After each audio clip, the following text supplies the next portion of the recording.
Hey YouTubers, this is Matt with Stout Sportsman. Today's video, just a little bit of kind of observations from our from Scott and my Lake Chicamauga, Tennessee fishing trip from last weekend. Just a lot of observations, whether it was from fishing or during the travel time to and from. I'm going to get right into it. Cotton Cordell story. You guys know Cotton Cordell. I make lipless crankbaits.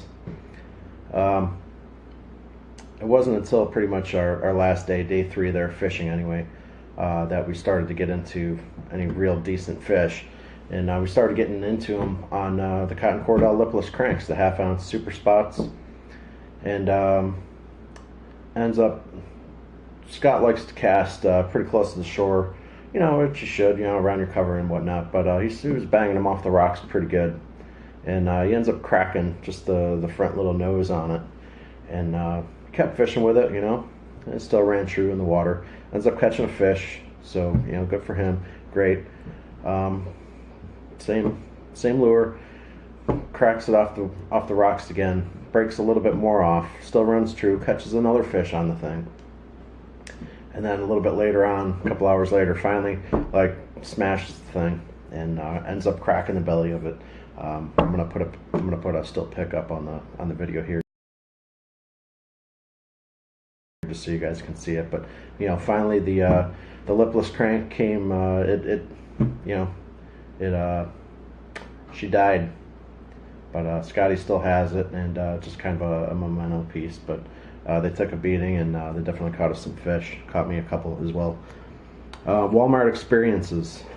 I mean, just about everybody around the world, or especially in this country, has a Walmart nearby. And I know a lot of you guys probably think that you have a ghetto Walmart or a redneck Walmart close by, and you probably do. I do.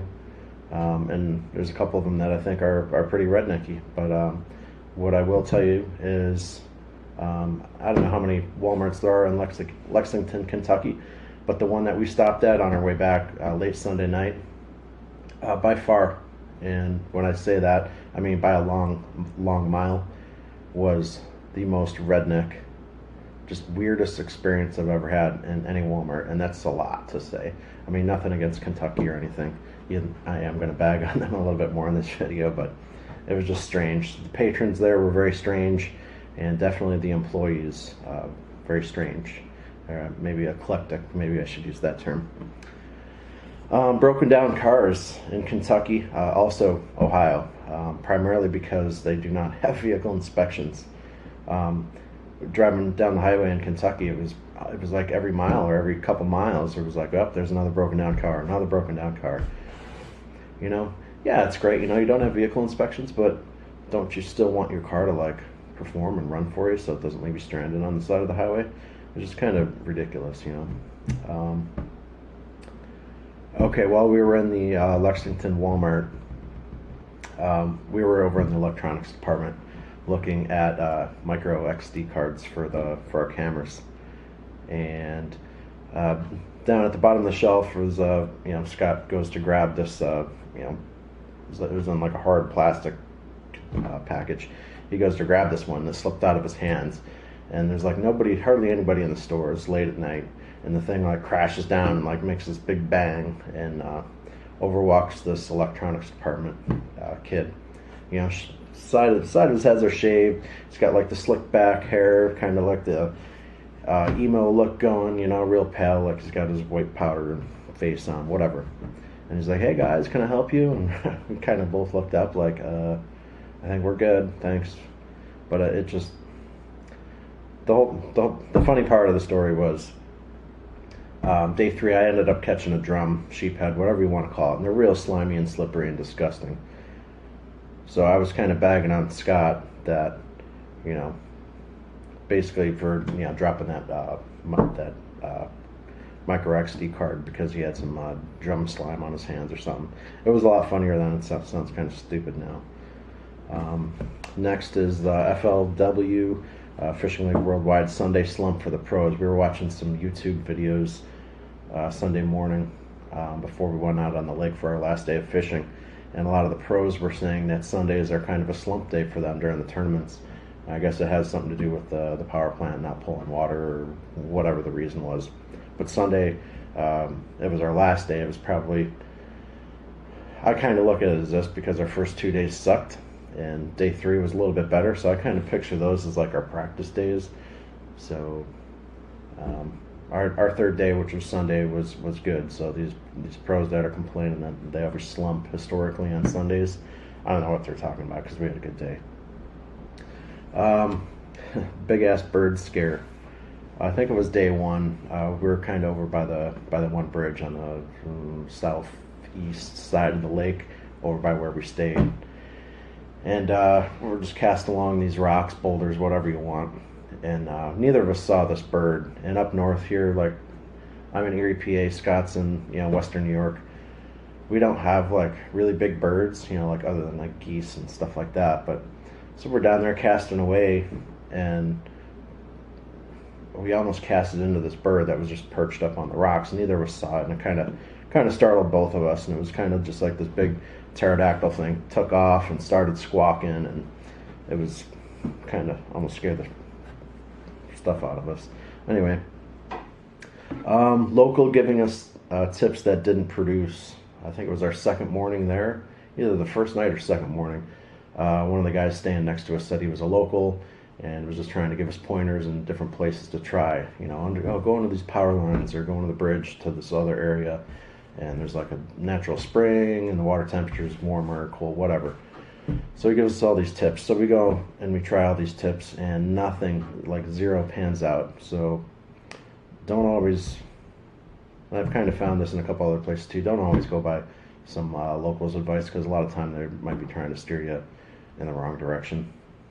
Because a lot of locals don't really like new people coming in fishing their area. So take that how you will. Launch ramp procedures, north versus south. Obviously, we're from the north. We do things a lot different. Our launches usually are pretty narrow. You fit like, 2 boats down, like one on each side, and you got the docks. And like when you're loading the boat back up, most places up north don't want you to power load for whatever reason. Most of the time it's quicker, it makes it easier. And then down south, the ramps are like 6 wide, and there's like a dock nowhere near. So the launch that we used was at a marina, and where we were staying, so it was no big deal. It was what we're kind of used to, and it wasn't busy by any means. But as we trolled by a couple of the launches, it was interesting to see how they launch, and it's north versus south. It's just way different. People do things a lot different in the south, which is normal. It happens. A new nickname for Scott. Just kind of going back through a lot of the video footage that we have, and we have a lot. 3 days worth. Hours and hours and hours of footage. And the amount of snags that Scotty got, and myself too, but he like really took the cake, because he was really trying to get into the cover and into the brush and the rocks and whatnot. His new name is going to be Scotty Snags. You will definitely see why he's going to be called that going forward. And the last thing I got on the list is a bird's nest. I had a fantastic bird's nest. This weekend, kind of little background, pretty much this weekend is my first time fishing with bait casting setups. Maybe like a month ago up here in PA, we had a nice weekend, so I took some of the bait casters out just to throw them, just to get the feel of them, because I've always fished the spinning rods growing up. And anyway, I got this really, really excellent shot on video. I'll probably throw a still up too, of this bird's nest I got with my Pinnacle reel. And just kind of mixed feelings. I don't know if it's the reel or if it was the operator, but I think there's like 20-pound braid on it, and it just like flumed up. There's just like a cloud of line, and it took me like 10 minutes to get it out, but I did get the nest out. I didn't have to cut any line, but it was just it was kind of funny, and I had my chest mount camera going, so it was like boom, right in the picture. It was awesome. That picture. But, there was just a couple of observations and stuff from the weekend from our fishing trip, and I know we still got to put up a video from day 2 and 3 fishing. I mean, it's not a whole lot of fish that we caught, but it'll be a little bit better than the day 1 on travel. But thank you guys for watching, and keep coming back, liking our videos, and subscribe if you like us. Thank you. It's Matt with Stout Sportsman. I'm out.